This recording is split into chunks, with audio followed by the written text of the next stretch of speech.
To official Akhtar Rahman sir YouTube channel एका नवीन व्हिडिओमध्ये आपले पुन्हा एकदा स्वागत आहे मित्रांनो। महाराष्ट्र शिक्षक पात्रता परीक्षा महाटेट 2026 विषय समाजशास्त्र पेपर 1 आणि पेपर 2 साठी काही इम्पॉर्टंट आणि सिलेक्टेड प्रश्न आपण 5वी ते 12वीच्या अभ्यासक्रमामधून या ठिकाणी एकत्रित केलेले आहे मित्रांनो। कारण जशा प्रकारचे प्रश्न विचारले जातात पेपर 1 परिसर अभ्यास आणि पेपर 2 समाजशास्त्र विषयामध्ये, तशा प्रकारचे आपण या ठिकाणी काही इम्पॉर्टंट आणि सिलेक्टेड प्रश्न पाहणार आहोत। व्हिडिओ क्रमांक 6 आपण आज पाहणार आहोत मित्रांनो।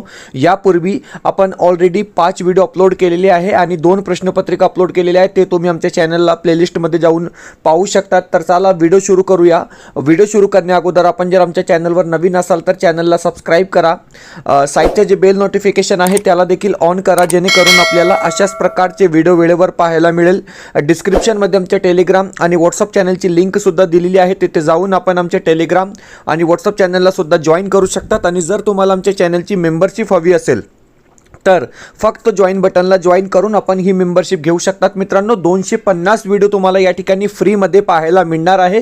तर आताच जॉईन बटनला जॉईन करून तुम्ही आमच्या चॅनलची मेंबरशिप घेऊन घ्या। व्हिडिओला प्लीज लाईक करा आणि चॅनलवर नवीन असाल तर चॅनलला सबस्क्राइब करा। पहा, प्रत्येक प्रश्न जे असणार आहे ते परीक्षेसाठी आणि तुमच्यासाठी खूप खूप इम्पॉर्टंट असणार आहे मित्रांनो। कारण 100 प्रश्नांचा ऑब्झर्वेशन केला जातो आणि त्यापैकी काही 20-30 प्रश्न तुमच्यासाठी एकत्रित केले जात आहे मित्रांनो। प्रत्येक प्रश्न जे असणार आहे ते परीक्षेच्या दृष्टीने मोस्ट इम्पॉर्टंट असणार आहे। प्रश्न क्रमांक 1 प्रश्न 1 दिलेला आहे, तुम्ही पाहू शकता। जशा प्रकारे हा प्रश्न आहे की गुरु शिखर हे डॅश डॅश पर्वतातील उंच शिखर आहे।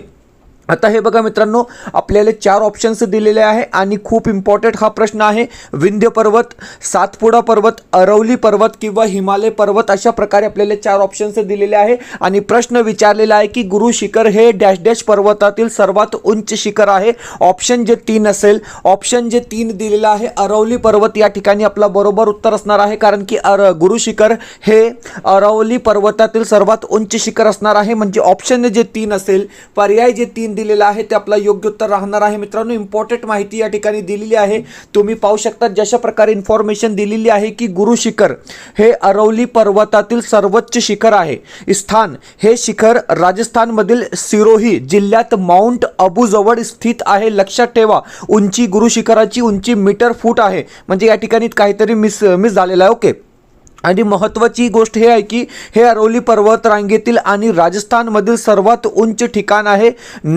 हे नाव दत्तगुरूंच्या विष्णूच्या अवतार नावावरून पडले असून तेथे एक प्राचीन मंदिर आहे।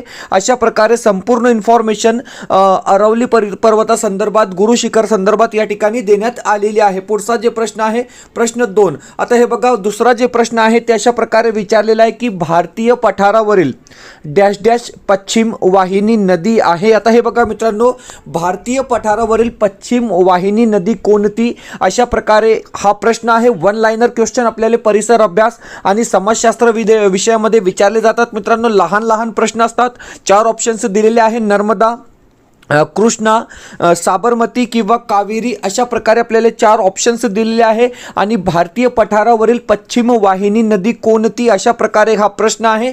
पर्याय जे 1 असेल, ऑप्शन जे 1 नर्मदा दिलेला आहे ते आपला राईट आन्सर असणार आहे। ऑप्शन जे 1 असेल ते आपला बरोबर उत्तर असणार आहे। पुढचा प्रश्न, हा प्रश्न परीक्षेमध्ये रिपीट होत आहे की डॅश डॅश हे जगातील सर्वात मोठे बेट आहे। आता हे बघा मित्रांनो, जगातील सर्वात मोठे बेट कोणते, अशा प्रकारे हा प्रश्न सुद्धा या ठिकाणी दिलेला आहे। आपल्याला ऑप्शन्स दिलेले आहे, श्रीलंका, आयर्लंड, ग्रीनलँड किंवा ऑस्ट्रेलिया। तर हे बघा मित्रांनो, ग्रीनलँड जगातील सर्वात मोठे बेट आहे। म्हणजे ऑप्शन जे 3 असेल, पर्याय जे 3 असेल ते आपला या ठिकाणी राईट आन्सर असणार आहे। ऑप्शन जे 3 असेल ते आपला बरोबर उत्तर या ठिकाणी असणार आहे। पुढचा जे प्रश्न आहे, प्रश्न अशा प्रकारे विचारलेला आहे की वैयक्तिक सत्याग्रहातील पहिले सत्याग्रही डॅश डॅश हे होते। आता हे बघा मित्रांनो, वैयक्तिक सत्याग्रहासंदर्भात प्रश्न विचारलेला आहे आणि वैयक्तिक सत्याग्रहातील पहिले सत्याग्रही कोण होते, अशा प्रकारे हा प्रश्न आहे। आपल्याला ऑप्शन्स दिलेले आहे, पंडित जवाहरलाल नेहरू, सरदार वल्लभभाई पटेल, डॉक्टर राजेंद्र प्रसाद किंवा विनोबा भावे। तर हे बघा, वैयक्तिक सत्याग्रहातील पहिले सत्याग्रही विनोबा भावे हे होते। म्हणजे ऑप्शन जे डी असेल, पर्याय जे 4 दिलेला आहे ते आपला राईट आन्सर असणार असणार आहे ऑप्शन जे 4 असेल ते आपला बरोबर उत्तर असणार आहे. पुढचा जे प्रश्न आहे, प्रश्न अशा प्रकारे आहे की डॅश डॅश यांना मिसाईल मॅन म्हणून ओळखले जाते. अशा प्रकारे हा प्रश्न आहे. आता मिसाईल मॅन कोण, अशा प्रकारे हा सोपा प्रश्न विचारलेला आहे. डॉक्टर APJ अब्दुल कलाम, म्हणजे यांचं पूर्ण नाव काय आहे, अब्दुल पाकीर जैनुलाब्दीन अब्दुल कलाम अशा प्रकारे यांचं पूर्ण नाव आहे आणि त्यांना मिसाईल मॅन म्हणून ओळखले जाते. ऑप्शन जे 2 असेल, पर्याय जे बी दिलेला आहे ते आपला राईट आन्सर असणार आहे. ऑप्शन जे 2 असेल ते आपला बरोबर उत्तर असणार आहे. पुढचा जे प्रश्न आहे, प्रश्न क्रमांक 6, 6वा जे प्रश्न आहे 2020च्या परीक्षेमध्ये पेपर 2 मध्ये विचारला गेलेला प्रश्न या ठिकाणी ॲड केलेला आहे की जगातील सर्वात मोठे फूल कोणते. आता हे बघा मित्रांनो, जगातील सर्वात मोठे फूल कोणते, अशा प्रकारे हा प्रश्न आहे. कमल,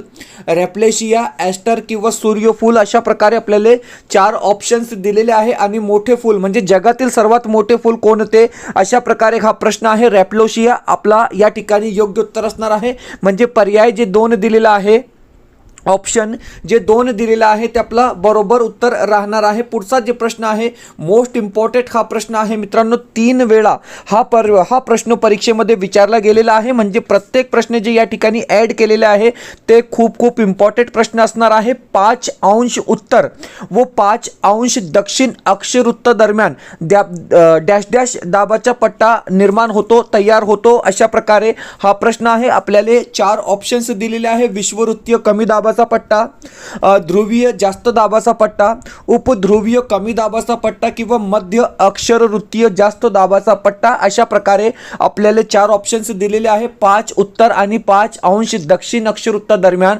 विषुववृत्तीय कमी दाबाचा पट्टा आहे. म्हणजे ऑप्शन जे 1 असेल, पर्याय जे 1 दिलेला आहे ते आपला योग्य उत्तर राहणार आहे. ऑप्शन जे 1 असेल ते आपला बरोबर उत्तर असणार आहे. पुढचा जे प्रश्न आहे, प्रश्न क्रमांक 8, 8वा जे प्रश्न आहे ते अशा प्रकारे विचारलेला आहे की हरिहरेश्वर सुंदर डॅश डॅश आहे. आता हे बघा मित्रांनो, हरिहरेश्वर हे काय आहे, अशा प्रकारे हा प्रश्न आहे. थंड हवेचे ठिकाण आहे, समुद्र किनारा आहे, किल्ला आहे किंवा ऐतिहासिक ठिकाण आहे. तर हे बघा, हे समुद्र किनारा आहे. म्हणजे ऑप्शन जे 2 असेल, पर्याय जे 2 दिलेला आहे ते आपला योग्य उत्तर राहणार आहे. ऑप्शन जे 2 असेल ते आपला बरोबर उत्तर या ठिकाणी असणार आहे. पुढचा जे प्रश्न आहे, प्रश्न क्रमांक 9, राज्यशास्त्र विषयाशी संबंधित हा प्रश्न या ठिकाणी आपण जोडलेला आहे की राज्यसभेचे कामकाज डॅश डॅश यांच्या नियंत्रणाखाली चालते. अशा प्रकारे हा प्रश्न आहे. आपल्याला ऑप्शन्स दिलेले आहे. सभापती, सरन्यायाधीश, राष्ट्रपती किंवा पंतप्रधान. अशा प्रकारे 4 ऑप्शन्स दिलेले आहे. राज्यसभेसंदर्भात हा प्रश्न आहे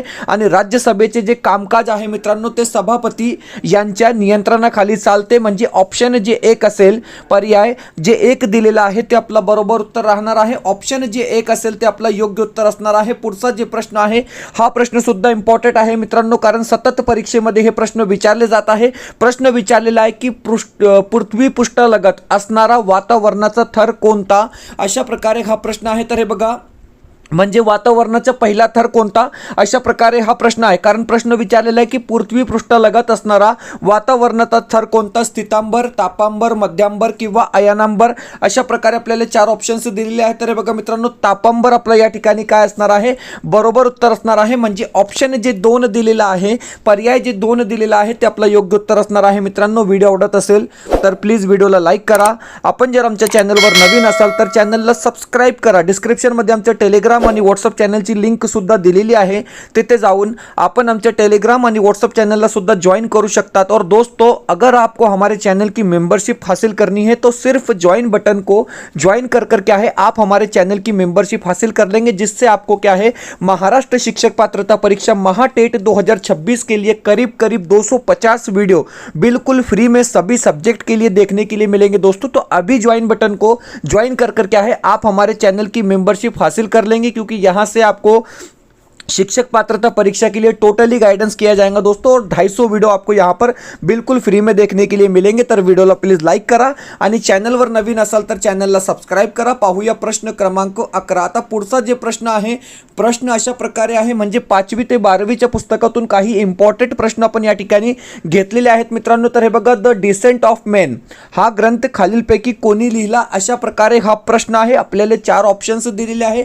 Christian Thomson, Charles Darwin, Robert Bruce Foot, Francis Day, अशा प्रकारे आपल्याला 4 ऑप्शन्स दिलेले आहे. आणि लक्षात ठेवा की द डिसेंट ऑफ मॅन हा ग्रंथ चार्ल्स डार्विन यांनी लिहिलेला आहे. म्हणजे ऑप्शन जे 2 असेल, पर्याय जे 2 दिलेला आहे ते आपलं योग्य उत्तर राहणार आहे. ऑप्शन जे 2 असेल ते आपला बरोबर उत्तर या ठिकाणी असणार आहे. मित्रांनो, माहिती दिलेली आहे की द डिसेंट ऑफ मॅन म्हणजे the descent of man and selection in relation to sex हा प्रसिद्ध ग्रंथ इंग्रजी निसर्गशास्त्रज्ञ चार्ल्स डार्विन यांनी लिहिला असून तो 1871 मध्ये प्रसिद्ध झाला. अशा प्रकारे माहिती सुद्धा आपण काय आहे या ठिकाणी ॲड केलेली आहे. पुढचा जे प्रश्न आहे प्रश्न क्रमांक 12वा प्रश्न सुद्धा आपला इतिहास विषयाच्या पुस्तकातून आपण हे प्रश्न घेतलेले आहेत. मित्रांनो, तुम्ही पाहू शकतात. म्हणजे हे प्रश्न तुम्हाला दोन्ही पेपरसाठी उपयुक्त असणार आहे, परिसर अभ्यास आणि समाजशास्त्रासाठी.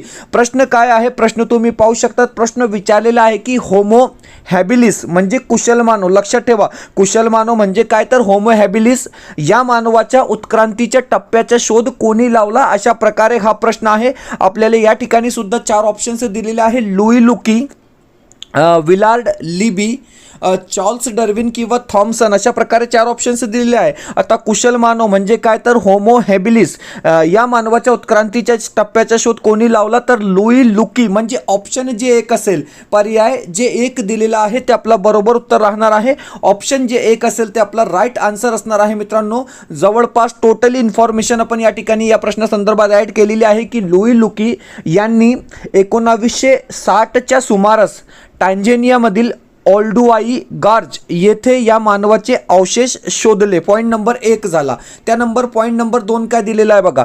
त्यांनीच या प्रजातीला होमो हॅबिलिस असे नाव दिले, ज्याच्या लॅटिन भाषेतील अर्थ कुशल मानव किंवा हँडीमॅन असा होतो. ओके. आणि तिसरा पॉईंट आहे की हा मानव हाताचा वापर कुशलतेने करू शकत होता आणि त्याने दगडांची प्राथमिक हत्यारे बनवली होती, म्हणून त्यांना कुशल मानव असे सुद्धा म्हटले जाते. म्हणजे ऑप्शन जे आपला ए दिलेला आहे ते बरोबर उत्तर या ठिकाणी राहणार आहे. पुढचा जे प्रश्न आहे, प्रश्न अशा प्रकारे दिलेला आहे की मधुबनी ही आदिवासी चित्रशैली कोणत्या राज्यातील आहे, अशा प्रकारे हा प्रश्न आहे. 4 ऑप्शन्स आपल्याला दिलेले आहे. गुजरात, राजस्थान, बिहार किंवा आसाम, अशा प्रकारे आपल्याला 4 ऑप्शन्स दिलेले आहे.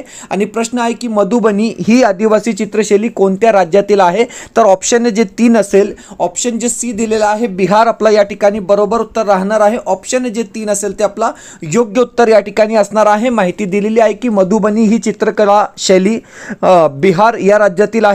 ही कला प्रामुख्याने बिहारच्या मिथिला प्रदेशात किंवा मैथिली प्रदेशात विकसित झाली असून तिला मिथिला चित्रकला असेही म्हणतात. लक्षात ठेवा, मिथिला चित्रकला असेही म्हणतात. ऑप्शन जे आपला 3 दिलेला आहे बरोबर असणार आहे. पुढचा जे प्रश्न आहे सोपा प्रश्न आहे. प्रश्न आहे की अमेरिका खंडाचा शोध कोणी लावला. सोपा प्रश्न आहे. आपल्याला 4 ऑप्शन्स दिलेले आहे आणि योग्य उत्तर तुम्हाला माहीत असेल, कोलंबस आपला या ठिकाणी बरोबर उत्तर राहणार आहे. परंतु या संदर्भात कधी लावला, कसा लावला हे माहिती तुम्ही समजून घ्या. म्हणजे प्रश्न बदलून विचारले जातात. क्रिस्तोफर कोलंबस यांनी 1942 मध्ये युरोपमधून पश्चिमेकडे प्रवास करून अमेरिका खंडाचा शोध लावला. ओके. जरी तो भारताच्या शोधात निघाला होता तरी तो ज्या नवीन भूभागावर पोहोचलो तो उत्तर अमेरिका खंडाचा भाग बहामास बेट होता. अशा प्रकारे या ठिकाणी माहिती सुद्धा आपण ॲड केलेली आहे. पुढचा जे प्रश्न आहे, प्रश्न क्रमांक 15वा प्रश्न दिलेला आहे की भारताच्या भूमीवर पाय ठेवणारा पहिला युरोपियन व्यक्ती कोण, अशा प्रकारे हा सोपा प्रश्न आहे. 4 ऑप्शन्स आपल्याला दिलेले आहे. Vasco the gamma, okay, John K, Columbus किंवा यापैकी नाही, अशा प्रकारे 4 ऑप्शन्स आहे. आणि वास्को द गामा आपला या ठिकाणी बरोबर उत्तर राहणार आहे, कारण भारताच्या भूमीवर पाव ठेवणारा पहिला युरोपियन व्यक्ती कोण, तर वास्को द गामा आपला या ठिकाणी बरोबर उत्तर असणार आहे. मित्रांनो, पुढचा प्रश्न, प्रश्न क्रमांक 16वा जे प्रश्न आहे ते अशा प्रकारे दिलेला आहे की मुस्लिम लीग संघटनेची स्थापना केव्हा झाली. आता हा प्रश्न सुद्धा परीक्षेत म्हणजे वारंवार विचारला जात आहे की मुस्लिम लीग संघटनेची स्थापना केव्हा झाली. 4 ऑप्शन्स दिलेले आहे. 1905, 1906, 7 आणि 1903. तर हे बघा, ऑप्शन जे 2 असेल 1906 आपला या ठिकाणी योग्य उत्तर राहणार आहे. मुस्लिम लीग संघटनेची स्थापना जे आहे मित्रांनो ते 1906 साली झाली. म्हणजे ऑप्शन जे 2 असेल ते आपला बरोबर उत्तर या ठिकाणी असणार आहे. मुस्लिम लीग संदर्भात या ठिकाणी आपण माहिती दिलेली आहे. याची स्थापना आगा खान, ढाक्याचे नवाब सलीमुल्ला आणि नवाब मोहसिन उल मुल्क यांच्या नेतृत्वात 1906 मध्ये झाली. Point number 1. पॉईंट नंबर 2 दिलेला आहे की वकार उल मुल्क हे मुस्लिम लीगचे पहिले अध्यक्ष होते. लक्षात ठेवा मित्रांनो, पहिले अध्यक्ष कोण होते तर वकार उल मुल्क. ओके. त्यानंतर दिलेला आहे की याने बंगालच्या फाळणीला पाठिंबा दर्शविला, स्वदेशी चळवळीला विरोध दर्शविला आणि आपल्या समुदायासाठी विशेष सुरक्षा आणि मुस्लिमांसाठी स्वतंत्र मतदाराची मागणी केली. अशा प्रकारे माहिती सुद्धा आपण या ठिकाणी टोटली माहिती दिलेली आहे मित्रांनो मुस्लिम लीग संदर्भात. आता हे बघा, तुमच्यासाठी या ठिकाणी आपण एक नोट्स ॲड केलेले आहे मित्रांनो. महाराष्ट्र शिक्षक पात्रता परीक्षा महाटेट 2026 साठी अपडेट नोट्स तुमच्यासाठी अवेलेबल आहे, ज्यामध्ये तुम्हाला मराठी, हिंदी आणि बालमानसशास्त्र हे 3 विषयाचे नोट्स पेपर 1 आणि पेपर 2 साठी या ठिकाणी मिळणार आहे मित्रांनो. जवळपास 90 मार्काचे हे नोट्स आहे आणि 90 पैकी कमीत कमी आपल्याला 70 मार्क या ठिकाणी मिळाले पाहिजे मित्रांनो. जशा प्रकारचे आपण हे नोट्स या ठिकाणी ॲड केलेले आहे आणि टोटल कॉन्टेंट आपण या ठिकाणी ॲड केलेला आहे. कॉम्बो पॅक आहे 399 मध्ये तुम्हाला हे कॉम्बो पॅक या ठिकाणी मिळणार आहे मित्रांनो. पीडीएफच्या स्वरूपात मिळणार आहे. तुम्ही झेरॉक्स करून अभ्यास करू शकतात, कारण मराठीचे जे पेजेस आहे ते 84 पेजेस आहे, हिंदीसाठी 94 पेजेस आहे आणि बालमानसशास्त्रासाठी सुद्धा 84 पेजेस काहीतरी आहे मित्रांनो, म्हणजे जास्त पेजेस नाही आणि टोटली इम्पॉर्टंट पेजेस आहे. व्हॉट्सअप नंबर दिलेला आहे, या नंबरवर व्हॉट्सअप करून तुम्ही हे परचेस करू शकतात. सिम्पली हाय करा, तुम्हाला एक स्कॅनर दिला जाईल, त्यावर पेमेंट करून फक्त स्क्रीनशॉट पाठवा, म्हणजे लगेच आपल्याला हे नोट्स या ठिकाणी मिळणार आहे आणि परीक्षेसाठी तुमच्यासाठी मोस्ट इंपॉर्टेंट हे नोट्स या ठिकाणी असणार है. और दोस्तों, अगर आप हिंदी या मराठी या बाल मानस शास्त्र के कोई 1 या 2 नोट्स भी अगर आप परचेस करना चाहते हो तो आप जो है दोस्तों परचेस कर सकते हो. सिंपली आपको व्हाट्सअप करना है, व्हाट्सअप पर इन्फॉर्मेशन आपको दी जाएंगी, उस हिसाब से आप क्या है इसको परचेस करेंगे. वीडियो को प्लीज़ लाइक कर लेंगे और चैनल पर नए हो दोस्तों तो चैनल को सब्सक्राइब कर लेंगे. हम बढ़ते हैं अपने अगले प्रश्न की तरफ. प्रश्न क्रमांक 17वा जे प्रश्न आहे ते अशा प्रकारे विचारलेला आहे की अकबर बादशहाने निर्माण केलेली दिन ए इलाही नवी व्यवस्था म्हणजे काय. तर हे बघा, प्रश्न अशा प्रकारे सुद्धा विचारला जातो की दिन ए इलाही हे कोणी निर्माण केले, ही नवीन संस्था कोणी निर्माण केली किंवा ही नवीन व्यवस्था कोणी निर्माण केली, तर अकबर बादशाह यांनी केली. आणि या ठिकाणी प्रश्न काय आहे की अकबर बादशहाने निर्माण केलेली दिन ए इलाही नवीन व्यवस्था म्हणजे यांचे कार्य काय होते. अशा प्रकारे हा प्रश्न आहे. आपल्याला ऑप्शन्स दिलेले आहे. मानवतावाद, एकेश्वरवाद आणि विश्व बंधुत्व या तत्वावर आधारित होती, इस्लाम धर्मावर आधारित होती, हिंदू धर्मावर आधारित होती किंवा ख्रिश्चन धर्मावर आधारित होती. तर हे बघा, पर्याय जे 1 दिलेला आहे ते आपला बरोबर उत्तर असणार आहे की मानवतावाद, एकेश्वरवाद आणि विश्व बंधुत्व या तत्वावर दिन ए इलाही ही नवी व्यवस्था आधारित होती. म्हणजे ऑप्शन जे 1 असेल, पर्याय जे 1 दिलेला आहे ते आपला बरोबर उत्तर असणार आहे. पुढचा जे प्रश्न आहे, प्रश्न क्रमांक 18 काय दिलेला आहे बघा. प्रश्न 18 दिलेला आहे की पेट्रॉक.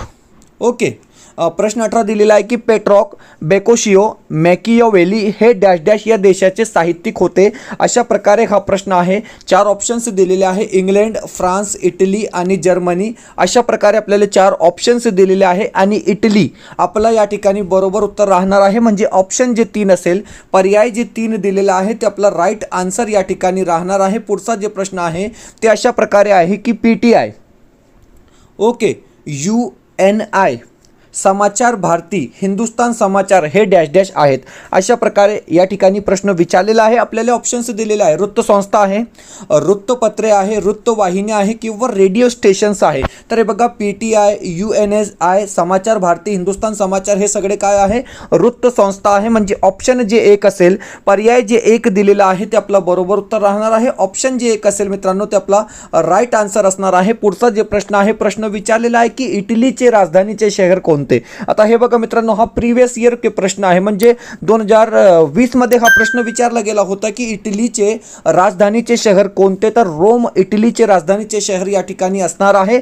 म्हणजे ऑप्शन जे बी दिलेला आहे, पर्याय जे बी असेल ते आपला बरोबर उत्तर असणार आहे मित्रांनो. अशा प्रकारे आपण आजच्या या व्हिडिओच्या माध्यमातून सिलेक्टेड आणि इम्पॉर्टंट 20 प्रश्न पाहिले आहोत, पेपर 1 आणि पेपर 2 परिसर अभ्यास आणि समाजशास्त्र विषयासाठी. कारण जशा प्रकारचे प्रश्न परीक्षेमध्ये विचारले जात आहे ते टोटली अनालायसिस करून आपण प्रत्येक व्हिडिओमध्ये हे प्रश्न या ठिकाणी ॲड करत आहोत मित्रांनो. आणि तुम्ही तुमच्या स्क्रीनमध्ये पाहू शकतात, महाटेट 2026 मराठी क्वेश्चन सेट आपल्याकडे अवेलेबल झालेले आहे मित्रांनो. हिंदीचे सुद्धा आपल्याकडे प्रश्नसंच अवेलेबल आहे पेपर 1 आणि पेपर 2 साठी, आणि बालमानसशास्त्राचे सुद्धा आपल्याकडे प्रश्नसंच अवेलेबल झालेले आहे. पेपर 1 पब्लिकसाठी बाकी विषयाचं काम सुरू आहे। या ठिकाणी Mahatet 2026 Marathi question set available आहे। मराठी पेपर 1 10 सेट आहे, मराठी पेपर 2 वेगवेगळे 10 सेट आपण या ठिकाणी एकत्रित केलेले आहे आणि विथ आन्सर की आहे, म्हणजे प्रत्येक प्रश्नपत्रिकेमध्ये तुम्हाला आन्सर की दिलेली आहे आणि 2026च्या परीक्षेच्या दृष्टीने हे प्रश्नपत्रिका या ठिकाणी तयार केलेली आहे। जशा प्रकारे परीक्षा परिषद आपली प्रश्नपत्रिका तयार करते शिक्षक पात्रता परीक्षेसाठी, तशाच प्रकारची प्रश्नपत्रिका या ठिकाणी आपण एक गेसिंग प्रश्नपत्रिका किंवा मिक्स PYQ प्रश्नपत्रिका तयार केलेली आहे। प्राइस फक्त आपण 199 रुपये या ठिकाणी ठेवलेला आहे मित्रांनो, म्हणजे 199 मध्ये तुम्हाला 20 प्रश्नपत्रिका म्हणजे 10 रुपयाची फक्त एक प्रश्नपत्रिका तुम्हाला या ठिकाणी मिळणार आहे। स्क्रीनमध्ये व्हॉट्सअप नंबर दिलेला आहे, या नंबरवर हाय करा, तुम्हाला स्कॅनर दिला जाईल, त्यावर पेमेंट करून स्क्रीनशॉट पाठवा, म्हणजे लगेच आपल्याला हे PDF प्रश्नपत्रिका किंवा PDF नोट्स आपल्याला या ठिकाणी लगेच मिळणार आहे मित्रांनो। तर एकदम इम्पॉर्टंट आणि सिलेक्टेड प्रश्नपत्रिका पण या ठिकाणी तयार केलेली आहे परीक्षेच्या दृष्टीने 2026च्या परीक्षेसाठी। व्हॉट्सअप नंबर दिलेला आहे, या नंबरवर व्हॉट्सअप करून तुम्ही हे परचेस करू शकता। भेटूया पुढच्या व्हिडिओमध्ये काही नवीन प्रश्नांसोबत।